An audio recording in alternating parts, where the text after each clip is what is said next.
Malakas ang naging pagragasa ng magkahalong tubig at putik sa mga komunidad sa Northern Nepal na nagbaon sa daan-daang turista na nasa lugar umaga ng Miyerkules, August 26. Sa mga video ng insidente, makikita kung gaano kabilis lumaki ang agos ng tubig habang tinatangay ang anumang madaraanan nito.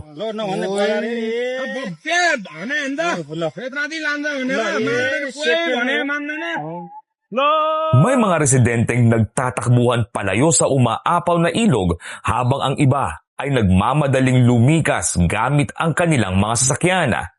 Sa isa pang video na kinunan mula sa loob ng isang bus sa Trishuli, makikita ang mga taong tumatakbo at mga sasakyang nagmamadaling makalayo habang mabilis na sumusunod ang rumaragasang tubig.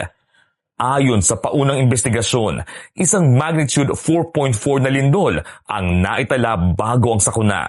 Sinabi ng Foreign Minister ng Nepal na posibleng nagdulot ito ng avalanche ng yelo at bato na bumara sa ilog.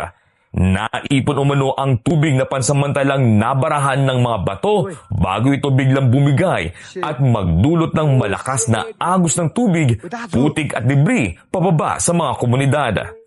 Patuloy pa rin bineberipika ng mga eksperto ang eksaktong sanhi ng sakuna. Sa lakas ng pagragasa ng tubig, maraming infrastruktura ang nasira.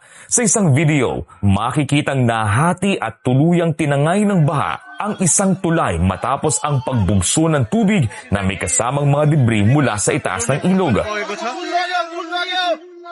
May isa pang tulay sa downstream na nasira rin matapos ang rumaragasang tubig at mga bahagi ng nauna ng nasirang tulay.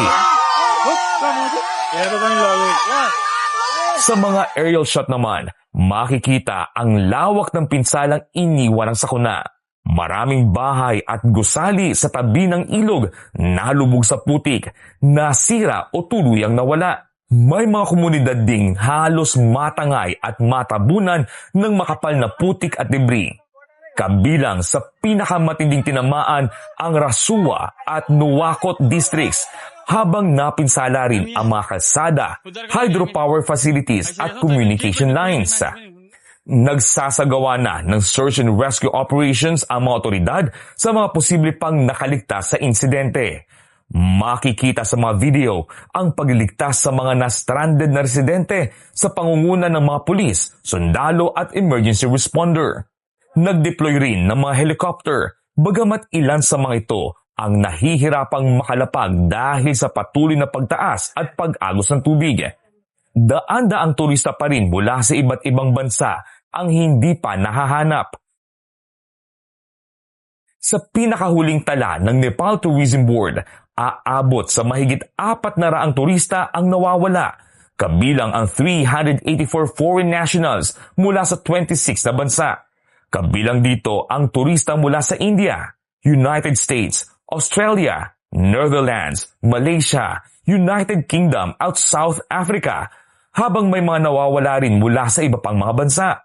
Iniulat din ng South Korean Foreign Ministry na 8 South Korean nationals na nagtatrabaho sa isang hydropower project ang hindi makontak.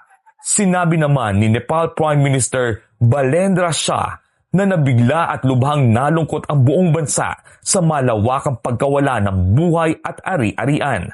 Aniya, agad na ipinakilos ng pamahalaan ang lahat ng available na resources para sa rescue operations. Sa Tibet, isang autonomous region na sakop ng China, nagpakilos na ng daan-daang emergency personnel kasama ang mga drone at iba pang rescue equipment.